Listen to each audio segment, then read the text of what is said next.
nagkaroon na ng tampo o nagkaroon na ng desisyon ang bansang Israel na gusto nila ng panibagong leadership. Ayaw na namin yung leadership mo, Panginoong Diyos. Ang gusto naming leadership is leadership ng tao, nainggit sila. So ito po yung mga titingnan natin for this day. So number 1 is misplaced human solutions. At ito po yung nabigay sa akin ni Pastor Mike na topic na sa pagpili natin ng mga bagay-bagay sa buhay natin, nauuna yung emosyon natin, nauuna yung mga bagay na gusto natin, imbes na yung gusto ng Diyos. Yung solusyon natin, solusyon ng tao, hindi solusyon ng Diyos. So sa mga desisyon ba na ginagawa natin, talaga bang inuuna natin ang kaluwalhatian ng Diyos o nauuna yung ating mga sarili pong emosyon? Pangalawa is yung leadership of God versus leadership of man. Ni-imagine ko nga hindi ba kaya ang ganda ng nangyayari na leadership ng Diyos yung nangyayari nung time nila?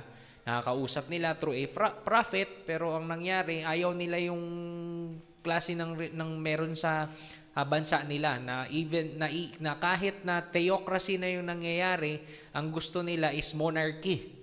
Pero kung imaginein mabuti, inisip ko nga kung time ba ngayon, theocracy tayo ngayon dito sa bansang Pilipinas, hindi ba magrereklamo yung mga tao? I believe magrereklamo pa rin Kasi ang mga tao lang talaga na gusto ng theocracy ay ang mga taong mananampalataya at iilan-ilan lang po talaga ang nagsasamba sa tunay na Diyos. At yung human nature nga na tayo ay mga inggitin at may mga sarili tayong desisyon sa buhay na hindi ayon sa Panginoong Diyos, ayan po, makita natin yung problema dyan. So, introduction po muna natin, ano bang meron sa Judges at anong meron sa mga Kings? Kasi yung before ng Kings, ito ay panahon ng mga Judges, di ba? Sabi, Genesis, Exodus, Leviticus, Numbers, Deuteronomy, Joshua, Judges, Ruth, Samuel, Kings, Chronicles. Pero yung Kings talaga, nagsimula talaga siya saan?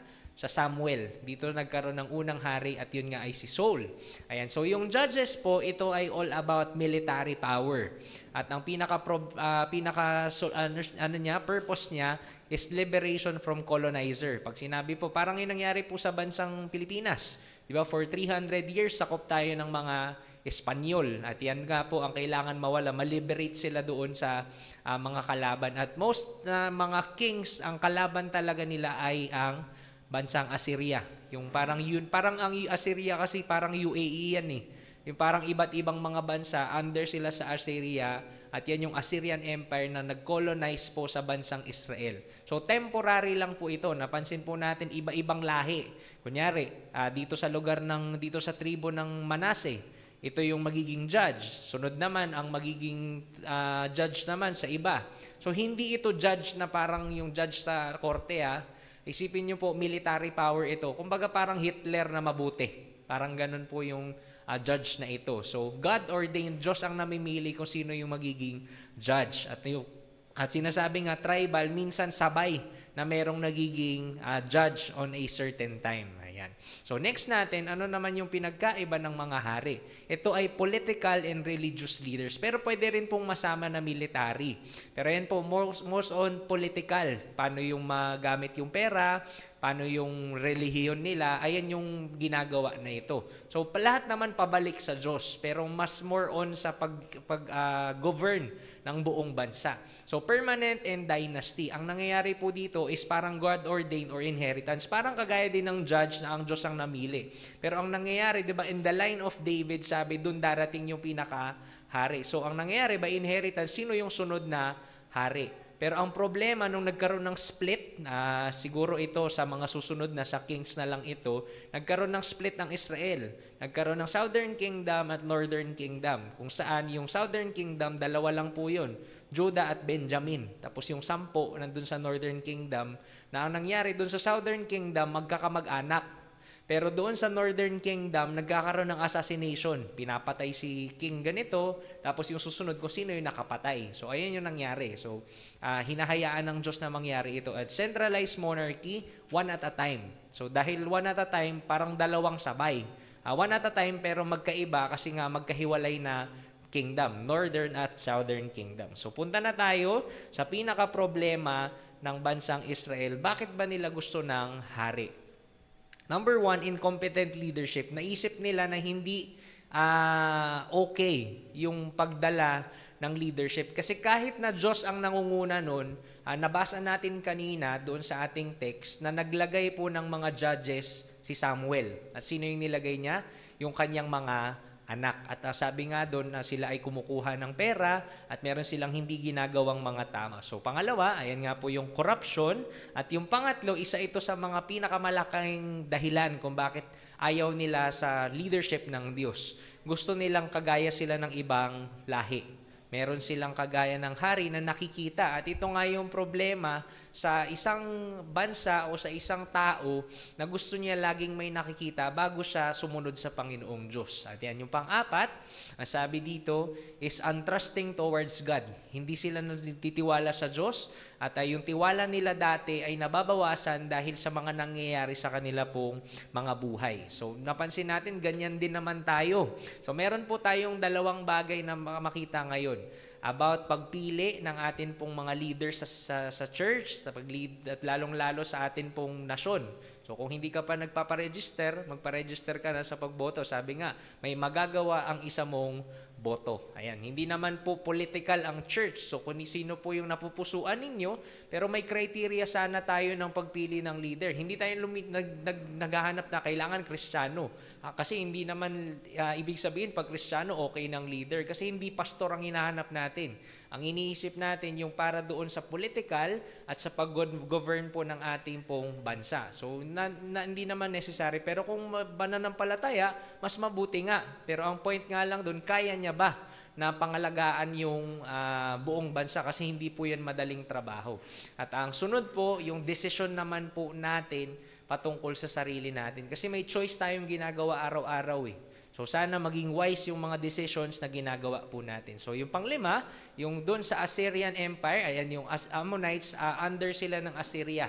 So takot sila doon kay King Nahash na ito yung sumasakop sa kanila by this time. Pero ayun nga, ang problema is nandito po sa quote na ito. The imperfection of people will never be a valid reason to mistrust the Lord. Diba ang nangyayari sa atin dahil nagtampo tayo sa desisyon ng ibang tao, magtatampo din tayo sa Diyos. Parang yung ganito, Panginoon, pinaranas mo ako ng masayang bagay. Pero bakit mo ito inalis sa akin? So hindi na ako magtitiwala sa iyo.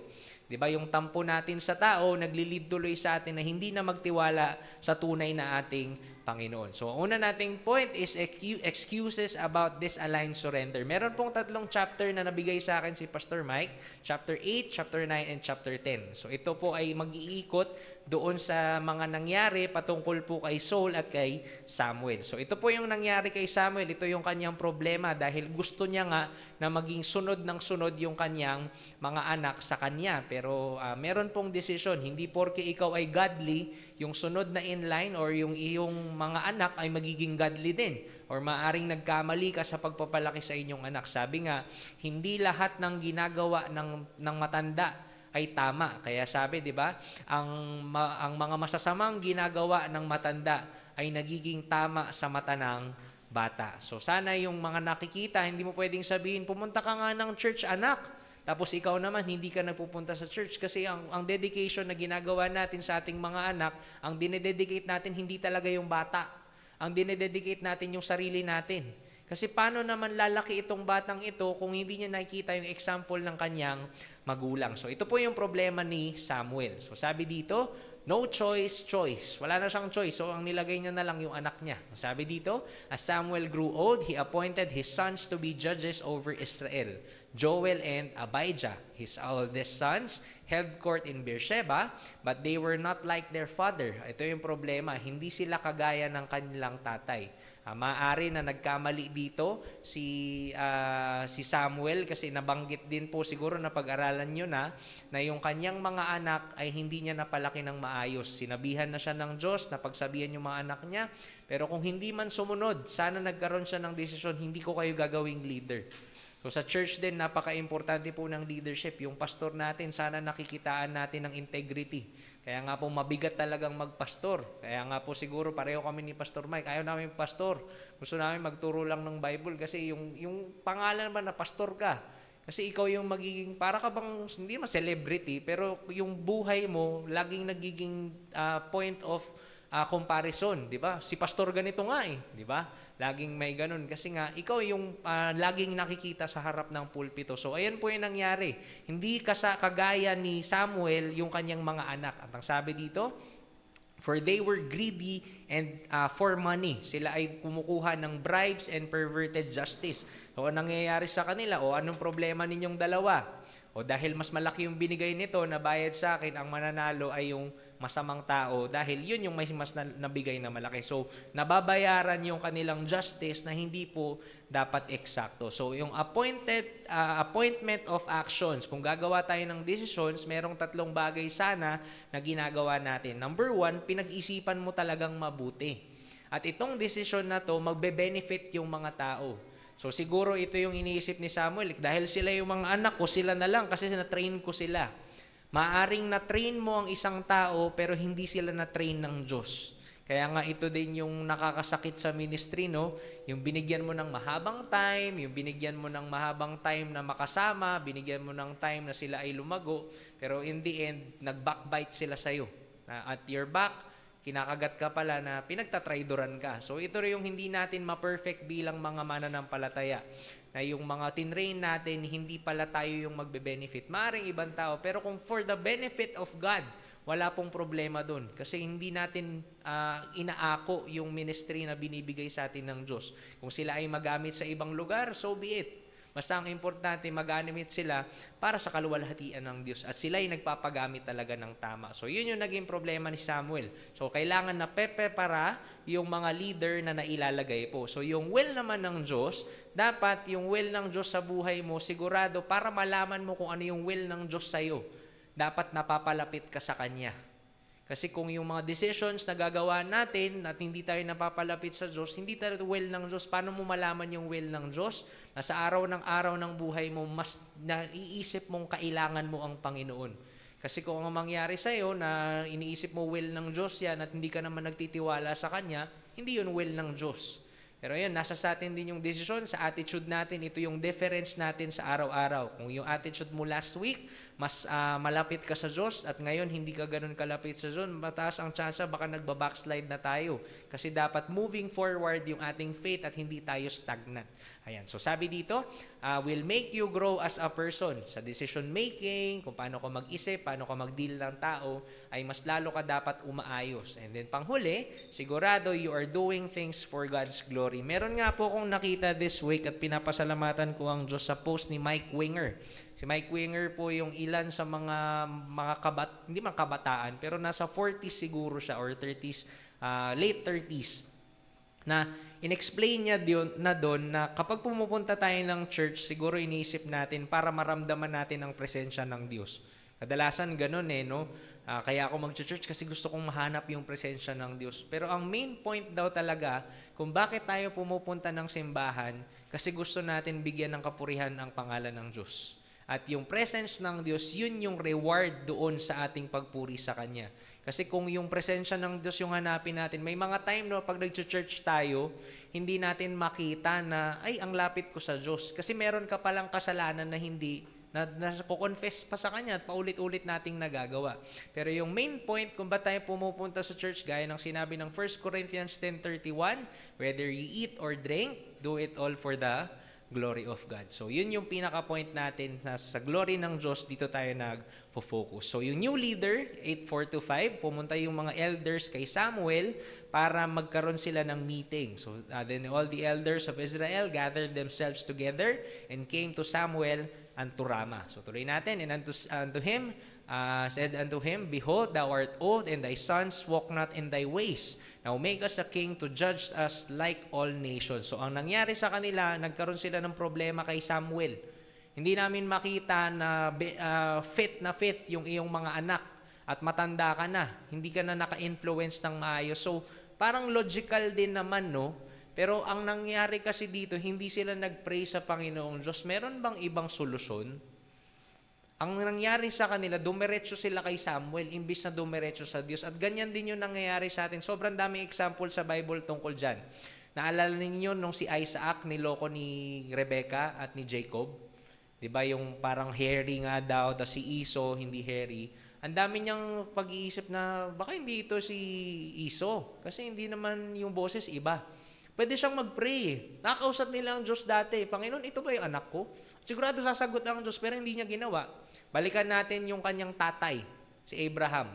Naalala niyo nung hindi sila magkaanak, ano yung naging solusyon nila? Galawin si Hagar. Pwede sila mag-pray, Panginoon, ano ba talaga? Kailan nyo ba ako pwedeng bigyan ng anak? Pwede nilang tanongin yun, pero nagmadali sila. So nagkaroon sila ng solusyon. At panghuli siguro yung buong Israel. Ito po, narinig ko to siguro way back 2018 at very logical. Naalala niyo yung problema nila tungkol sa ulam? Parang tayo lang din. Alam niyo ba yung ulam na gulay, nakaka-high blood yun? Kahit maganda yun, nakaka-high blood yun eh. Araw-arawin mo yung gulay. Gulay na naman! Mga joke, mga ano lang yun, mga joke ng mga corning pastor. Pero yan, nakaka-high blood daw po. Ang problema nila, yung kanilang ulam ay paulit-ulit na mana, hindi man ulam, pagkain, mana at saka quail. So sabi, nagreklamo sila sa Diyos, ayaw na namin tong pagkain na to. Hindi na kami susunod sa'yo. Pero hindi sila nagtanong, Panginoon, meron bang ibang pagkain? Pwede naman nila i-pray yun eh. Parang ibang flavor ba? Siyempre, ikaw ba naman, ano bang luto? May adobong quail. Ewan ko kung yung mana, pwede nilang lagyan ng ibang cheese, maging ensaymada. Pero ang problema nga nila, hindi sila nagtanong. At parang logical din no? Imbes na magkaroon tayo ng alternative, mag-pray sa Diyos, matik agad ayaw na natin sumunod. Imbes na magtanong, Panginoon Diyos, ano ba yung pwede pa naming gawin? So yan yung nangyari sa kanya, dumiretso sila kay Samuel. Kahit propeta si Samuel, dapat ang una nating sinusumbungan ay ang Diyos. Parang nangyayari yan ngayon Ano kayo sabihin ni Pastor Mike? Imbis na mag-pray sa Diyos, Panginoon, ano kayong sagot mo sa amin? Ayan. So parang correction din po sa atin kung sino yung una nating tinatanong sa ating mga buhay. Sabi, but the thing displeased Samuel when they said, give us a king to judge us. And Samuel prayed unto the Lord. Naisip ko lang po lately, ito kayang pagkagalit ni Samuel dahil na-reject siya. Kasi siya yung leader Hindi ko rin alam. Ito yung mga outside the Bible na to. Pero syempre, di ba, masaktan ka pag ayawan ka na ng mga tao. Hindi ko alam kung for the Lord talaga to. Kasi nga, hindi ko naman ma-gauge kung tama ba talaga yung feelings ng mga tao. Kasi di ba, maging ano din ba tayo? Maging double-minded din tayo kung tama ba yung puso kasi hindi naman nasabi.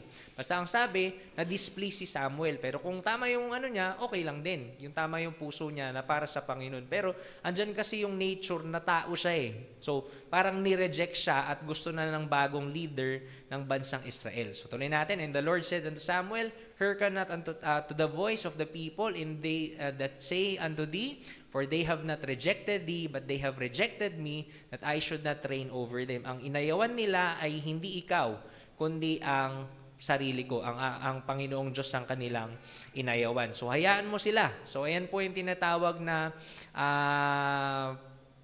permissive will ng Diyos. Hindi gusto ng Diyos, pinahintulutan niya as love niya sa pagbigay po ng freedom or tinatawag na freedom of choice sa mga tao. So, I'll quote, in every big decision that we'll make, may we pray about it more than just enough. Tungkol sa desisyon. At ito po yung naging prayer ko simula po noong October. Panginoon, saan mo ba ako gustong dalhin talaga? Sa CBC ba? Sa JFBC? Sa First Bap? Pero laging ko lang iniisip, pag umalis ako ng CBC, sabi lang ng nanay ko, nakinig na rin ako sa parents ko. Sabi niya, okay ka ba doon sa CBC? Ang saya-saya niyo doon ni Mike. Tapos yung JFBC, walang pastor. So kumbaga, ano yung kasi lahat naman yan mag-grow ka Basta ang tanong lang, saan ba? Yun yung mahirap talagang sagutin. Kung magkamali man ako sa desisyon ko noon, hingi ng tawad sa Panginoon kasi hindi ko talaga, wala namang magte-text sa'yo, o Sam, sabi ng Diyos, ganito daw, dito ka pumunta. Wala namang ganun Diba? So, kailangan mo talagang mag-make ng decision for yourself na pinag-pray mo rin talaga sa Panginoon. So, yan po. Pero sabi naman ni Pastor Mike, tuloy pa rin yung Switch Sunday. So, ayan po, nagiging rest nga po namin ni Pastor Mike na iba yung crowd na pinupuntahan kasi ayun, nakikita namin na ang work ng Diyos ay hindi lang sa isang lugar. Ayun nga yung nagiging trap din, di ba? Na parang akin kasi yung JFBC, yung CBC kay Pastor Mike, hindi po. Pare-pareho po tayong worshipers dito na isa lang ang goal natin, gusto nating makilala ang Panginoong Diyos. So tuloy natin, 1 Samuel 8:8-9, ever since I brought them from Egypt, they have continually abandoned me and followed other gods. Wala pa dati, yan na yung puso ng Israel. And now they are giving you the same treatment. Do as they ask, but solemnly warn them about the way a king will reign over them. Ang problema ng Israel, nakalimutan nila na ang Diyos ang tumutulong sa kanila. At ganyan din po tayo. Iniisip natin na ang Panginoon ay tinulungan tayo dati, pero by this time hindi niya na tayo tutulungan. Wala tayong tinatawag na utang na loob. Alam ko po, isa ito sa mga pinaka-critical na kultura sa ating mga Pilipino. Dahil may utang na loob ka sa magulang mo, ikaw dapat ay magbigay sa kanya. Pero di ba may mga pagtatalo na kapag ikaw pinanganak, hindi mo naman responsibilidad ang nanay at tatay mo. Pero maganda rin yun sa Pilipino, di ba? Pinalaki ka ng magulang mo, tapos dadalhin mo lang sa home for the aged. Di ba? Parang ang lungkot naman nung ganun. Nagsasalita ako para sa mga katandaan, no? Mga cute na mga kabataang mas matanda. Ayan, pinaganda lang, pero batang matanda. So yan po, nakakalungkot, no? Pinalaki ka, hindi hinayaan na mabuli ka sa school, tapos ibibigay mo lang sa iba na hindi mag-alaga, inalagaan ka ng magulang mo. So isa rin yun magandang kultura ng mga Pilipino. So mahalin natin sila kasi minihal tayo ng ating mga magulang. So jump na lang natin, ito yung binigay na kondisyon ng Diyos. So sige, gusto nyo ng hari, ito, pipilitin kayong maging militar. Pipilitin kayong magtrabaho sa agrikultura. Yung mga pagluluto at yung paggawa ng perfume, ipipilit niya. Partial yung treatment na magiging hari ninyo. Ito binibigay ng Diyos yung kanyang foreknowledge. Ganito yung magiging hari ninyo. Ipagpapalit nyo ba talaga ako? Magkakaroon ng taxation, magkakaroon ng tithing para yun dun sa circulation ng tax na papaikutin sa bansang Israel. Magkakaroon ng mga slaves. At tatawag kayo sa Diyos, yung help from God dyan, tatawag kayo sa Diyos pero hindi ko yung pakikinggan. Kumbaga ito yung consequences ng mangyayari sa inyo dahil ayaw nyo kong maging hari. Pero then again, ang nangyari sa kanila, hindi nila sinunod ang Diyos. Ang saya siguro, no, parang nung time ni Moses, ang Diyos ang gumagawa, sumusunod lang si Moses. Naalala nyo yung kanta ni Moses, ito yung sinabi niya, nung nanalo sila sa mga Egyptians. Ang sabi dito, "The Lord shall fight for you, and ye shall hold your peace." Wala kang ibang gagawin. Hawakan mo lang yung sarili mo, Panginoon, gusto ko magtiwala sa inyo. At ang nangyayari sa atin, kaya tayo nagkakaproblema sa mga desisyon natin kasi gusto natin unahan ng Diyos. Naalala ko nga kay Pastor Mike, dahil ako, myself, sobrang impulsive ko talaga. Maging masaya lang ako kung ano nang sinasabi ko sa pulpito. Pero sabi ni Pastor Mike, yung excitement din mismo, kung yung problema nagpupush sa atin na magtiwala sa ating sarili, ganun din ang kasiyahan. Sabi nga, kapag gagawa ka ng gusto mong magkamali, gumawa ka ng desisyon pag masaya ka. Kasi na madali masaya ko, so ito na yung gagawin ko. Libre ko to kasi makikita nila na mabait talaga ako. Tapos yung sunod naman, kapag gusto mong gumawa ng speech na pagsisisihan mo habang buhay, magsalita ka habang galit ka. Ang mangyayari sa inyo yan, yun yung pinakamagandang speech na parang, bakit ko ba sinabi yun? Kung hindi ka galit, hindi ganun yung sasabihin mo. So, may time talaga na kailangan mong kontrolin yung sarili mo. Diba yun din yung fruit ng Holy Spirit, yung panghuli, temperance. Ayan. So, sabi dito, after all of God's warning, we as hard-headed people, we still choose what's bad or what's worse for us. Kahit na winarningan na tayo ng Diyos, kagaya ng bansang Israel, ito yung mangyayari.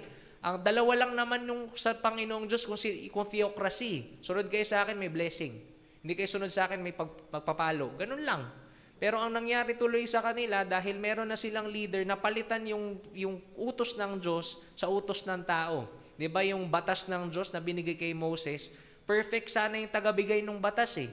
Pero dahil tao na yung nag-lead, nag-iba tuloy yung pagkalakaran at paano yung implementation. Parang sa pagboto lang din. Punta tayo sa pagboto ng manok natin sa eleksyon.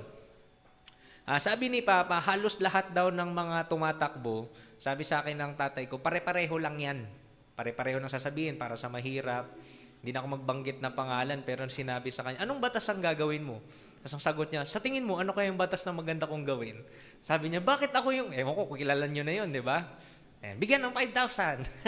Ayan, so sabi niya, kumbaga, yung tagagawa ng batas, iba yung batas na iniisip niya. Pero kadalasan ganun, para sa mahirap, para magkaroon ng trabaho yung mga tao, mga ganyang bagay ba?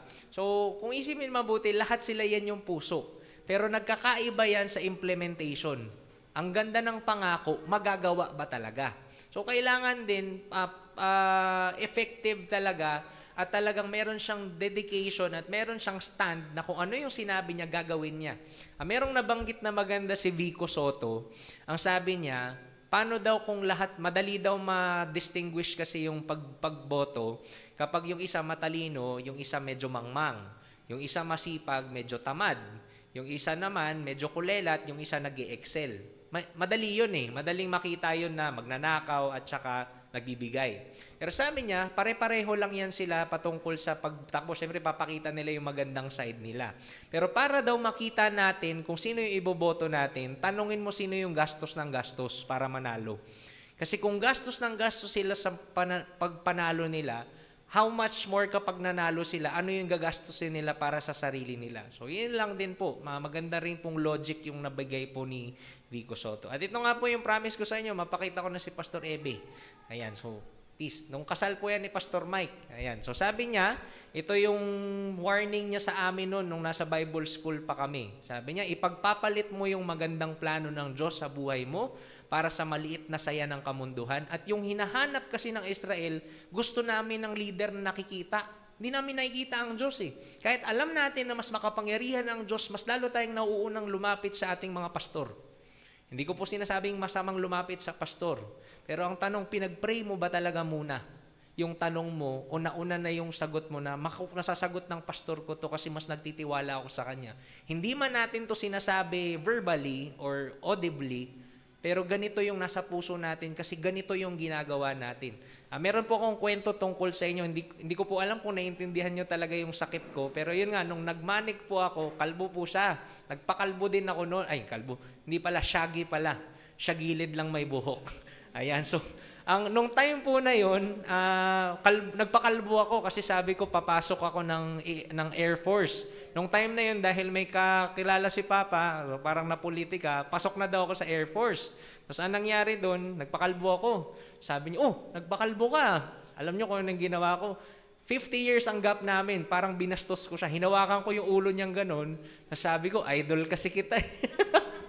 So yun, di ba? Yung time na yun, syempre, yung isip parang kakaiba talaga kung anong maisip gagawin. Pero yun, malaki po yung utang na loob namin ni Pastor Mike sa kanya kasi marami po kaming natutunan talaga sa kanya patungkol sa Biblia. Ayan po. So wag niyong gagawin yun kapag na-shaggy na rin si Mike. Magagalit si Hannah.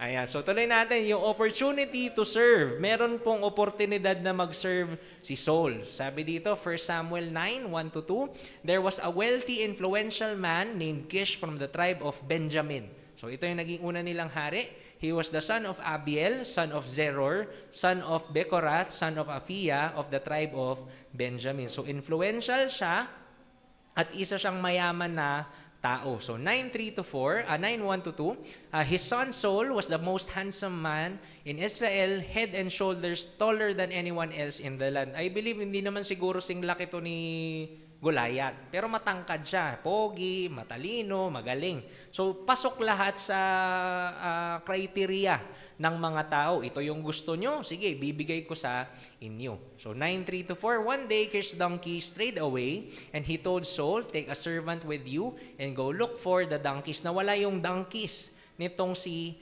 ni Kish, ng kanyang tatay. Tapos ang problema dito, pinahanap niya kay Saul. So, tuloy natin. So Saul took one of the servants and traveled through the hill country of Ephraim, the land of Shalisha, and the Shalaim area, and the entire land of Benjamin, but they couldn't find the donkeys anywhere. Pinahanap sa kanya ni Kish yung kaniyang mga donkey, pero hindi mawala. So ang ginawa nila, ito yung naging solusyon nila. Jump na lang natin. Ito pala. Finally, they entered the region of Zoph, and Saul said to his servant, let's go home. By now, my father will be more worried about us than about the donkeys. Uwi na tayo, kasi hindi natin mahanap yung mga donkey. Baka mas nag-aalala pa yung aking tatay kesa dito sa mga donkey sa atin, kasi tayo na yung hindi pa nakauwi. So, ang naging solusyon nila,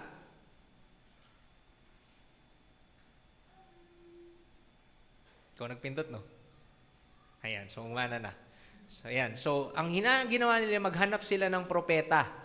Kasi, syempre, pag wala nang all else fail na, tulong na. Ito na naman, hindi siya nagtanong sa Diyos. Hindi ko rin alam kasi hindi naman nabanggit sa Biblia. Pero I believe kapag ganitong mga bagay, nauuna talaga tayo sa desisyon natin kaysa manalangin sa Diyos. Kasi ito talaga yung nature ng tao. Ayan. So, search for a prophet. At yun nga po ay si Samuel, yun yung bibi. Pero hindi niya pa ganun kakilala. So, no food to offer but a small amount of silver. Yun yung ibibigay nila. Kasi kadalasan binibigyan ng alay yung mga propeta kapag merong hinihingi. Pero wala na silang pera, yan lang yung kanilang dala. So siguro kaya ganun, di ba mayaman nga si Saul? Pero most probably kaya konti lang yung pera nila kasi iniisip ni Saul, mahahanap nila agad yung donkey. Ayan, so yan yung kanilang naging desisyon. Ayan. So next natin, about this time tomorrow, I will send you a man from the land of Benjamin. Kinausap si Samuel. Anoint him to be the leader of my people Israel. He will rescue them from the Philistines, for I have looked down on my people in mercy and have heard their cry. So yan yung sagot ng Diyos kay Samuel. Bibigyan ko na ng hari ang bansang Israel. Sabi, when Samuel saw Saul, the Lord said, "That's the man I told you about. He will rule my people." Yan na yung sinasabi ko sa iyo nung nakita niya. And then, just then Saul approached Samuel at the gateway and asked, "Can you please tell me where the seer's house is?" Dahil wala nga ang Facebook noon, walang picture, hindi niya alam kung ano itsura ni Samuel. So, hindi niya alam na yun pala yung propeta. So, tuloy natin. "I am the seer," Samuel replied. Seer is parang propeta po yan sa ibang translation. Ayan. So, yung seer, hindi yan manghuhula. Siguro kung naglalaro kayo ng PS1, pakwento ko na lang sa matatanda, PS1 lang yung nalaro ko dati. Merong laro na ang hinahanap ay seer, manghuhula. Tapos doon sa game, tatanungin mo siya, tapos malalaman ko anong next na gagawin. Hindi ko alam ba't ko yung kinuwento, pero yun, matanda na kasi ako. So tuloy natin. "So go up to the place of worship ahead of me. We will eat there together. In the morning, I'll tell you what you want to know and send you on your way." At yan, tatanong nga siya kung ano yung gusto mong itanong sinabi ni Samuel, ano yung gusto mong makita at ano yung request mo sa akin. Ayan. So sinabi dito, bigla na lang umentrada si Samuel. Ito yung hinahanap mo, no? "And don't worry about those donkeys that were lost 3 days ago, for they have been found. And I am here to tell you that you and your family are the focus of all Israel's hope." At ito na yung naging problema ni Saul. Hindi siya makapaniwala. Ayan, kasi nga yung Benjamin, hindi ito ganun kalaki na lugar. I believe yung Ephraim at Dan yung malaki. Kasi ito yung pinakamalaking tribo dahil sila din yung pinaka-ungodly na tribo. Kadalasan pag ungodly, ang dami. Ayan, so isa ito sa mga logical conclusion na maaari nating makuha. So Saul replied, "But I'm only from the tribe of Benjamin, the smallest tribe in Israel. And my family is the least important of all the families of that tribe. Why are you talking like this to me?" So nagtanong din siya. So nangyari, dahil mahaba yung kanilang usapan, jump na lang natin ulit. Ayan, bigyan ng pagkain itong si Saul at binigyan din siya ng tirahan. So napansin natin dyan kapag mga important na people, talagang pinagsuservan natin. Pero in relation sa atin with decisions, gaano kaimportante sa atin yung mga normal na mga tao.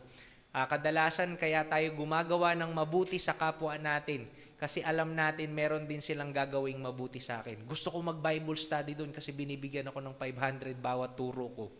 Kaya ako magba-Bible study doon kasi ang daming tao at may crush ako doon. Ayan, di ba? Ang hirap mag-gauge talaga yung motivation. Kadalasan yung mga bata, hindi man bata na to. Pero sige kayo na lang, kasi kayo nandito, sasama ako doon kasi may makikilala ako doon. Baka nandun na yung dawan ko. Punta ako doon sa Redeeming Love kasi maraming mga doon Marami daw cute doon sa CBC. Mga ganyan ba, di ba? Hindi mo na malaman. Alangan namang isa-isahin mo. Pag pumasok dyan, ba't ka nandito? May crush ka, no? Mahirap namang isa-isahin. Pero ganun tayo, di ba? Dahil gusto natin magsamba sa Diyos, pinapasukan tayo ni Satanas, mag-iba yung ating motivation. Kaya wala talagang makapunta ng langit, Kung tayo lang. Kasi yung motive pa lang, mali na. Pero yun, ang hirap i-gauge din na yung every Sunday natin, talagang ang puso natin, sambahin ang Diyos. So, pasalamat talaga tayo ng kaligtasan dahil lang sa ginawa ni Jesucristo kasi wala talagang maka-perfect nito. So, ayan, binigyan siya ng damit ng kwarto at binigyan siya ng pagkain. So, tuloy natin, when they reached the edge of the town, Samuel told Saul to send his servant on ahead. After the servant was gone, Samuel said, "Stay here, for I have received a special message for you from God." So, ang tanong, bakit daw po pinili itong si Saul? Sabi, why Saul was chosen by God. So number 1, meets the expectance of man. Ito yung gusto nila eh. So ang Diyos mapagbigay naman, di ba? Minsan binibigay ng Diyos, yan yung gusto mo, sige bigay ko sa'yo. Pero in the end, ipapakita ko yung gusto mo, hindi yan ang gusto ko. At hindi ka magbe-benefit dyan. Di ba? Yung sinasabi lagi kadalasan sa atin, huwag kang magre-relasyon ng unbeliever. Kasi pwede kang madala niyan. May katotohanan, pero meron ding hindi katotohanan. Kasi minsan, baka ikaw yung makadala dun. Kwento ko lang po sa inyo, meron pong isang elder dun sa church namin, nila Pastor Mike dati. Sa First Bap, isa ito sa mga, hindi ko po sinasabi na laging mangyayari to pero isa ito sa mga couple na talagang sobrang dedicated nila sa ministry. Ito po, hindi naman to humble bragging, o chismis siguro kasi magandang balita naman. Nung nakakuha nila yung kanilang lump sum, yung kapag nakaretiro, alam ko parang 90% ng lump sum binigay nila sa church. Pero ayun nga, ang nakakalungkot, ngayon talagang unable na yung lalaki mag-isip. Hindi niya na alam na asawa niya yung asawa niya. Tapos ang nangyari nga doon, may asawa. So naghahanap daw sa ilalim ng kama. Tapos sabi nung asawang babae, anong ginagawa mo dyan? Sabi niya, hinahanap ko yung asawa ko. So yun na, kausap niya yung asawa, hindi niya na makita. Pero dati sobrang sharp daw. Naging pastor yung lalaki by ordination na lang. Kasi lahat ng ministry sinamahan, kala mo pastor niya. Nagsimula lang daw yun kasi naawa siya sa pastor niya. Nagko-commute daw, sumasabit sa jeep kasi walang pamasahe. So ayun yung ginawa. Sinamahan yung pastor. Katagalan, yung mga alam ng pastor natutunan niya. Pero yung kwento nila ganito. Nag-aaral sila sa Adamson, believer yung lalaki.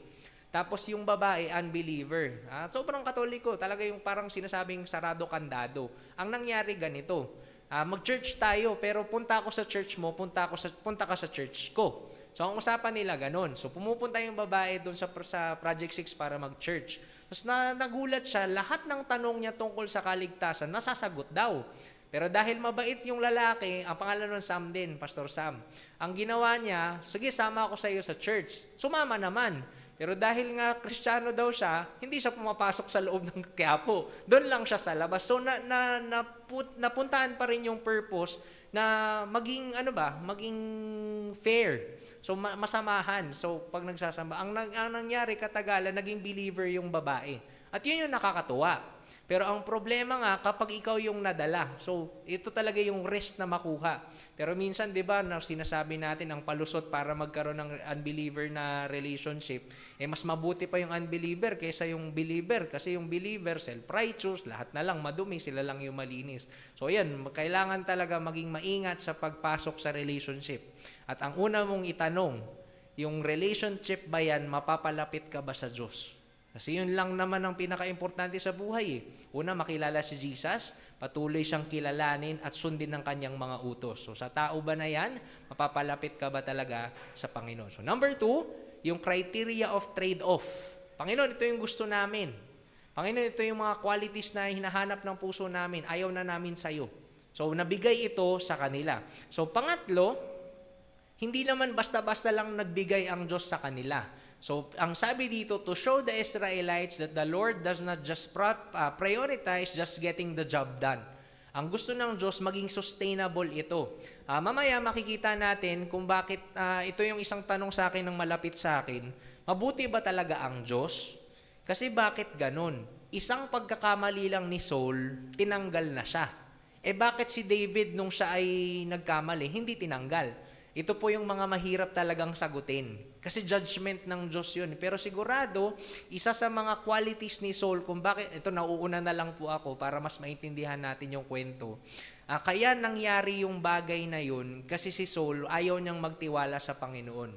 Iba kasi yung gusto mong magtiwala sa Diyos at gusto mo lang magtiwala sa sarili mo. Pero maya, makita po naman natin yung verse na yun. So number 4, rejection of God and abrupt decision to have a king. At last point natin, ayan, yung ways ng tao over sa ways ng Panginoong Diyos. So, nangyari, ito na po yung initiation o yung kanilang tradition of pouring out ng, anong term yun? Sorry filling ng Diyos sa mga leaders. Ayan. So number 1, verse 1. Ayan, sabi dito, then Samuel took a flask of olive oil and poured it out over Saul's head, and he kissed Saul and said, I am doing this because the Lord has appointed you to be ruler over Israel, his special possession. Yung paglagay po ng olive oil, yan po yung nagiging custom nila.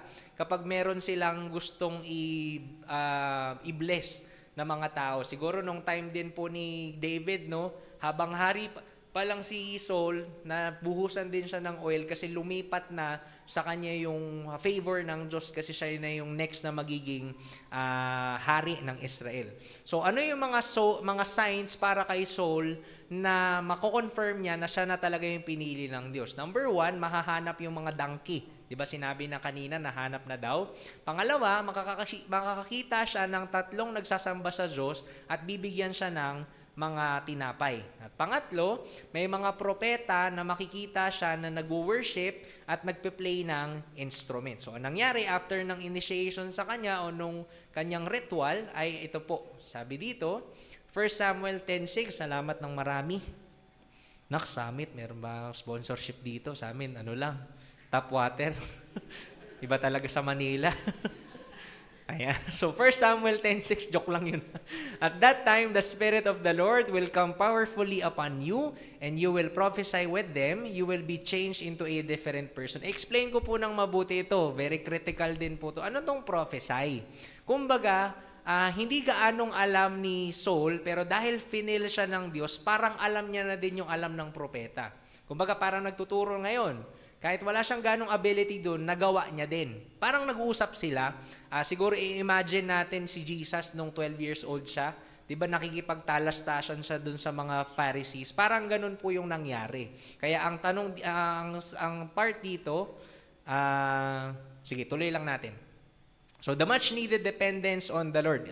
Ito po yung isa na binigay sa kanya na gagawin daw ni Saul. So then go down to Gilgal ahead of me. I will join you there to sacrifice burnt offerings and peace offerings. You must wait for 7 days until I arrive and give you further instructions. Huwag niyo pong kakalimutan ito. Basta ang sabi, pupunta sa isang lugar at meron pong paglalaban doon. Hindi lang nabanggit dyan, pero may paglalaban doon. At ang mag-o-offer, sino daw po? Si Samuel, hindi si Saul. Ayan po. Ayan, connected po yan dun sa nagawa niyang kasalanan kung bakit tinanggal sa kanya yung pagiging hari. So tuloy natin, 10:9.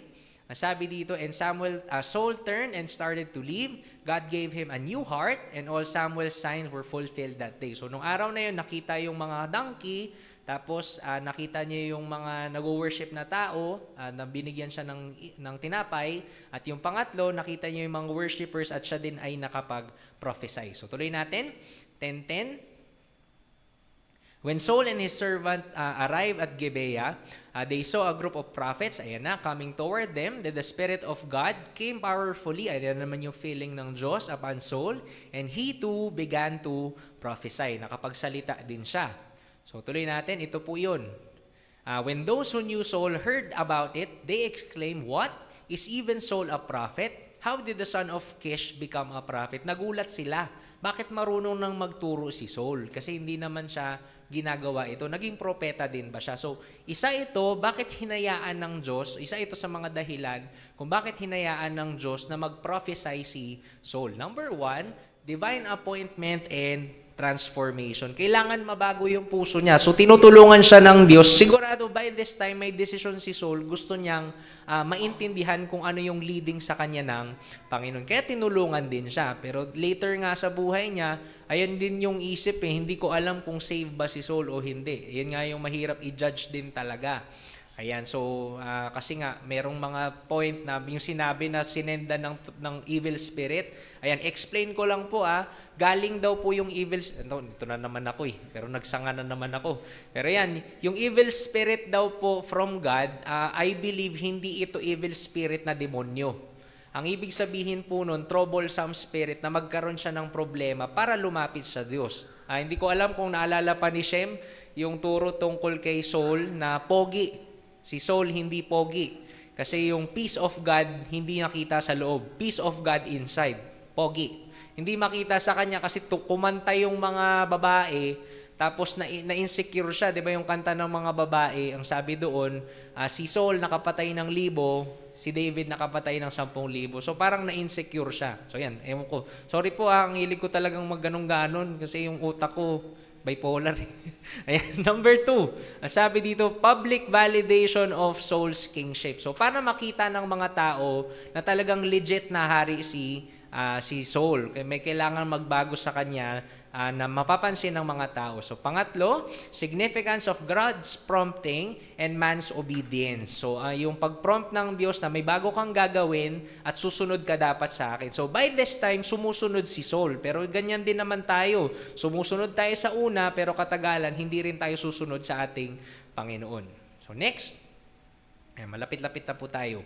1 Samuel 10:17-18, later Samuel called all the people of Israel to meet before the Lord at Mizpah. So ito na yung pag-announce na meron na pong bago silang hari. Ayan. So sabi dito, may bago silang hari na ibibigay ng Diyos. And he said, "This is what the Lord, the God of Israel, has declared. I brought you from Egypt and rescued you from the Egyptians and from all of the nations that were oppressing you." So pinapaalalahanan sila na ito yung Diyos. Parang ito yung Diyos na pinagpalit ninyo sa bansang sa hari na gusto ninyo.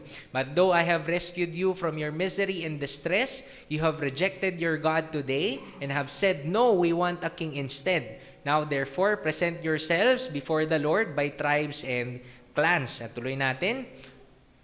So, hihanap daw lahat ng tribo sa kanya. So, ang nangyari? So, Samuel brought all the tribes of Israel before the Lord, and the tribe of Benjamin was chosen by Lot. So, meron silang palabunutan, at syempre mapupunta yan sa Benjamin kasi nga nabigyan na ng ritual itong si Saul na siya nga yung magiging hari ng bansang Israel. So sabi dito sa verse 21, "Then he brought each family of the tribe of Benjamin before the Lord, and the family of the Matrites was chosen, and finally Saul, son of Kish, was chosen from among them. But when they looked for him, he had disappeared." Natakot itong si Saul. 'Di ba nung una parang sino ako? So nagpatuloy yung syempre ikaw ba naman bigla-bigla, ikaw na daw maging hari, Nel, ikaw na lang maging hari kasi influential ka daw tsaka asawa mo si di ba pala? Girlfriend mo si Jason. Ayan, parang ganon, di ba? Parang ganon yung nangyari sa kanya. Bigla na lang siyang in-appoint. So, syempre, normal lang naman ito na mangyari. Kung siguro tayo naman bigla ka na lang gawing hari. Syempre, matakot ka din. Ayan. Sorry, Nel. So, sabi dito, so they asked the Lord, "Where is he?" And the Lord replied, "He is hiding among the baggage." So, hinanap nila si Saul. Ayan. So, nagtago daw. So, they found him and brought him out, and he stood head and shoulders above anyone else. So, tuloy natin. Sabi dito, "Then Samuel said unto all the people, 'This is the man the Lord has chosen as your king.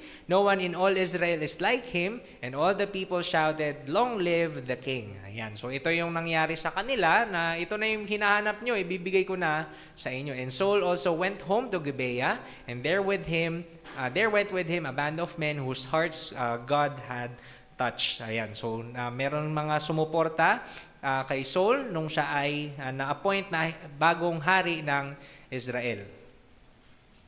Ayan. "But the children of Belial," or mga kontrabida, "said, 'How shall this man save us?' And they despised him and brought him no presents, but he held his peace." Makita natin maganda yung puso ni Saul talaga nung una. Kadalasan kasi nakikita lang natin yung bad parts niya. So, ganyan sana tayo tumingin ng mga characters sa Bible. May good, may bad, meron talagang super bad at halos walang nabigay na maganda. May mga tao naman dyan, akala mo parang si Jesus na, parang si Joseph at si Daniel, di ba? Pero may kasalanan talaga din sila kasi "For all have sinned and come short of the glory of God." So, maganda yung puso niya, hindi siya pumalag sa mga taong nagkontra sa kanya. So, tuloy natin. So, lessons to learn about the story of Saul and Samuel.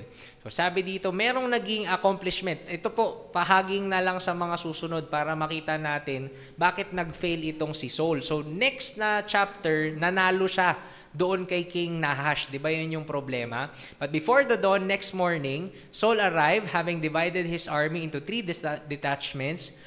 he launched a surprise attack against the Ammonites and slaughtered them the whole morning. The remnant of their army was so badly scattered that no two of them were left together. Chapter 11, gusto ko pong maalala nyo lang yung chapter. Chapter 8 to 10, yung nakita natin na appointment sa kanya. Chapter 11, nanalo siya. Tapos may naging warning sa kanya si Samuel. Sabi dito, now if you fear and worship the Lord and listen to His voice, and if you do not rebel against the Lord's commands, then both you and your king will show that you recognize the Lord as your God. So kung susunod daw ang bansang Israel at yung hari ninyo, ipapakita ng Diyos kung gaano siya kamakapangyarihan. So yung blessing ng Diyos nakasalalay sa kanya. Pero ito yung warning. But if you rebel against the Lord's commands and refuse to listen to Him, then His hand will be as heavy upon you as it was upon your ancestors. So kung paano kayong hindi sumunod, merong pagpapalo. Ganun lang naman. Sunod ka sa Diyos, may pagpapala. Kung hindi ka susunod sa Diyos, merong pagpapalo. Yan. So 12:24 to 25, but be sure to fear the Lord and faithfully serve Him. Think of all the wonderful things He has done for you, but if you continue to live in sin, you and your king will be swept away. Kung patuloy kayong gagawa ng mali, kayo ay tatanggalin ng Diyos o kayo ay paparusahan ng Panginoon. Ayan. So, yung main disobedience ni Saul. Naalala nyo pa yung kanina ko nabanggit sa 10:8? Sabi dito, punta ka doon sa lugar ng Gilgal, mauuna ka doon sa akin. Hihintayin mo ko ng 7 araw doon, tapos ako yung magsasacrifice para sa'yo. So, sabi kanina, pinag-aralan natin 8 to 10. 11, nanalo siya. Most probably, ito na naman, hindi ito nasulat sa Bible. Dahil nanalo siya sa chapter 11, sa chapter 13, nung ito na yung naging turning point ng paglipat ng feeling ng Diyos sa kanya, nauna siya. So, anong nangyari? Most probably, ayaw kong matalo. Dapat patuloy kaming manalo. So, dahil matatalo na sila, nilagay niya yung kapanalunan sa kamay niya. Ito yung ginawa niya. Sabi dito, Saul waited there 7 days for Samuel, as Samuel had instructed him earlier. Ito yung sinabi sa chapter 10, di ba? Hintayin mo ako, 7 araw, nandyan na ako. But Samuel still didn't come. Na-late siguro si Samuel. Hindi ko alam kung anong ginawa niya. Basta na-late siya ng kaunti. Saul realized that his troops were rapidly slipping away. Natatalo na kami. Pero di ba ang sabi, ako ang magsasacrifice, mananalo kayo. So, ang nangyayari, yun nga pinakabaka lang konti ng Diyos, nagbitaw ka na sa Kanya, hindi ka nanalangin sa Panginoon. So, nawalan tayo ng pagtitiwala. Sabi, so he demanded, bring me the burnt offering and the peace offerings. And Saul sacrificed the burnt offering himself. Hindi siya naghintay sa pagtulong ni Samuel. So, ang nangyari dito, nagalit si Samuel. Yun yung disobedience ni Saul. Kasi iniisip niya, pag nag-offer siyang ganyan, mananalo sila. So just as Saul was finishing with the burnt offering, Samuel arrived. Natapos na siyang mag-burnt offering na hindi niya trabaho. Ang trabaho nun ay para sa mga pare. As sabi, Saul went out to meet and welcome him. Tuwa pa siya, ay, dito na si Samuel. Pero ang sabi, dahil alam ni Samuel, dahil nga, propeta siya eh. But Samuel said, what is this you have done? Saul replied, Saul replied, I saw my men scattering from me, and you didn't arrive when you said you would, and the Philistines are at Michmash ready for battle.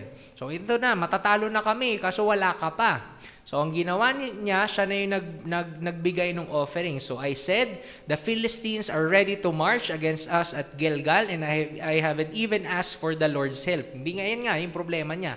Hindi siya humingi ng tulong sa Diyos. So I felt compelled to offer the burnt offering myself before you came. So ako na mismo yung gumawa ng solusyon. At ganyan po yung gusto ko pong ma-reflect natin.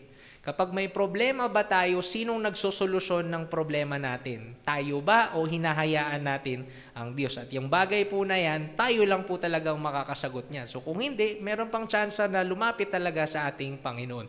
How foolish, Samuel exclaimed. You have not kept the command of the Lord your God gave you. Had you kept it, the Lord would have established your kingdom over Israel forever. So ang nangyari, hindi nga siya sumunod at sila ay binigyan ng problema ng Panginoong Diyos. At ito yung problema sa kanya. Ito lang po yung unang nabanggit na kasalanan ni Saul. Pero ang nangyari dyan, tinanggal na sa kanya yung kaharian ng Diyos. Then again, yung judgment ng Diyos, hindi ko alam bakit ganun agad-agad. Pero nakita na lang natin sa katagalan na yung puso ni Saul ay ayaw niya talagang mawala yung kapangyarihan sa kanya. So yun din yung natin, yung binoboto ba natin na politiko, takot na takot ba siyang mawala yung leadership sa kanya. At ito din po, para po makita nyo din yung bad side ng mga pastor, ito po, siguro clear ito, kapag wala siyang tinetrain na successor. Kasi hindi habang buhay nandyan yung pastor eh. Mamamatay yung simbahan kapag wala siya. Hindi ko naman sinasabi na kapag walang tinrain, masama agad. Baka kasi wala talagang option. Pero kung hindi niya pinagpe-pray na mapapalitan siya, baka takot siya na yung loyalty ng mga tao mawala sa kanya. Kasi hindi mo pwedeng sabihin na walang kayang maghawak ng church kasi tao lang tayong lahat eh. Lahat tayo umaasa sa Diyos na kung hindi matitrain talaga, hindi talaga mabibigyan ng chance. Napansin natin si Jesus, nag-train nga siya ng 12, na doon sa 12 mga tao na yun, na wala yung isa, pero yung 11 na tao, sila yung nag-shape ng Christianity. So ayan ang sabi dyan, but now your kingdom must end, for the Lord has sought out a man after His own heart. At yan na nga si David. The Lord has already appointed him to be the leader of His people because you have not kept the Lord's command. So ang problema ni Saul, number 1 is independence from God. Hindi siya nagtiwala sa Diyos. Siya na mismo nagsabi, hindi siya naghanap ng tulong ng Panginoon. Number 2, takot siyang mawala yung power niya at yung authority niya over the people. Pangatlo, he's putting things solely in his might. Sa kakayanan niya lang. Hindi siya humingi ng tulong sa ating Panginoong Diyos. At pang-apat, he is hungry for acceptance and praises of men. So, i-assess mo yung sarili mo. Kaya ka ba nag-church para masabi ni Pastor Mike na hindi ka absent? O kaya ka talaga pumupunta dyan is para sa Panginoong Diyos? So, i-assess mo rin. Kaya ka ba nandyan is para ma-recognize ka na godly ka dahil present ka? O talagang gusto mong makita yung tulong ng Panginoong Diyos? So, sa ating ending, sabi sa 1 Samuel 16:7, ito yung sinabi na yung appearance is wag nating tignan. Ang sabi ng Diyos kay Samuel, ito na yung time kay David, don't judge by his appearance or height, for I have rejected him. Ito yung panganay. Akala ni Samuel, yun na, kasi yun yung panganay. So the Lord doesn't see things the way you see them. People judge by outward appearance, but the Lord looks at the heart. So tinitignan ng Diyos yung puso ng tao. So wag natin i-judge yung mga tao. Minsan kasi, sabi nga maniniwala ka daw ba kapag mayroong tatayo dito na pastor, punong-puno ng tato, maraming hikaw, makikinig ka ba? O isipin mo agad, madumi yan, hindi yan papunta ng langit kasi madumi siya. Minsan pala, yung mas mabuti pang tao, yung mga taong, hindi ko man sinasabi na magpatato ka, tapos magpahaba ka ng buhok na hanggang dito, tapos sabihin mo godly ka. Hindi man po ganun. Ang point lang, ano yung puso mo pag makakita ka ng mga ganong tao? Nakikita mo ba sila para tao na i-judge mo? O mga taong papunta din ng langit kapag sila ay nasa Panginoong Hesukristo? So yan po, yung maging check natin yung puso natin. So Matthew 26:39, ito yung naging puso ni Jesus Christ sa pagsunod niya. Nahirapan siyang sumunod sa Diyos Ama. So hindi pala kasalanan na tayo ay mahirapan. Pero ang decision natin to decide or to reject God, ito yung kasalanan. Sabi dito, and he went a little further and fell on his face and prayed, saying, "O my Father, if be possible, let this cup pass from me. Nevertheless, not as I will, but as thou wilt." Nahirapan siya kasi alam niyang mahiwalay siya sa Diyos Ama at Diyos Banal na Espiritu. Pero hindi niya nahayaan na yung emosyon niya yung mauna. Susunod ako sa iyo. At ganito din yung bansang Israel. Nahirapan sila, pero hindi sila sumunod sa Panginoong Diyos. Hindi sila nagtanong. Yung una nilang tinanungan ay si Samuel. So yun po, sa pagparating na eleksyon, iboto nyo, number 1 sa balota, Sam Malano. Yung mga ganyan. Huwag pong ganun. Meron pong nangyari sa church, meron pong pumuntang politiko. So siguro, ito, judgmental na kung judgmental. Siyempre, pumunta siya ng church, siyempre, para makilala siya. So, ang una kong sinabi, pagsasalitain po natin si Kapitan ganito, pero then again, ang church po ay apolitical. Ibig sabihin, hindi tayo nangingialam sa politiko na kung sino yung gusto ng leader mo, yun yung ipipiliin mo. Kasi personal yan eh. Basta ang sabi ko lang po, kung sino yung ninanais ng puso ninyo at pinag-pray nyo, yun po yung iboto nyo. Basta pakilala lang natin siya na kapwa mananampalataya kasi.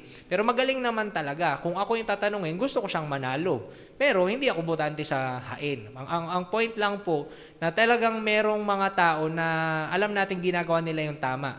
At ang isa pong nagustuhan ko din sa kanya, hindi siya namimili ng boto. And kasi kadalasan ganun, di ba? Naglalagay ng pera para maboto. Pero ang point lang po sa pagpili natin, pinag-pray talaga natin. Kasi future ng mga susunod na generation yung ano dyan eh. At hindi nga po, ayan, hindi po pastor ang binoboto natin, kundi leader ng atin pong gobyerno. Magkaiba po yun. Pero makita naman natin yung resemblance ng godly at ungodly. Pero yun yung pray natin na talagang mambabatas at talagang may alam.